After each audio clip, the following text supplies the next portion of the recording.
காடை முட்டையை வச்சு காரஞ்சாரமா ஒரு தொக்கு எப்படி செய்யறதுன்றது காட்டுறேன் வாங்க. கடாயில எண்ணெய் ஊத்தி அதுல சீரகம் பொரிஞ்சதும் சின்ன வெங்காயம்.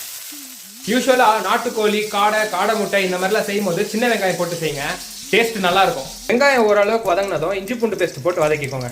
இப்போ ஒரு ஸ்பூன் மிளகாத்தூள், அரை ஸ்பூன் மல்லித்தூள், அரை ஸ்பூன் கரம் மசாலா, தேவையான உப்பு சேர்த்து இதையும் நல்லா வதக்கிக்கோங்க. இப்போ இதுல பொடியா வெட்டி வச்சிருக்க ஒரு தக்காளி, கொஞ்சோண்டு தண்ணி ஊத்திக்கோங்க. தக்காளி வதங்கி இப்படி எண்ணெய் பிரிஞ்சு வரும்போது நம்ம காடை முட்டையை போட்டுக்கோங்க.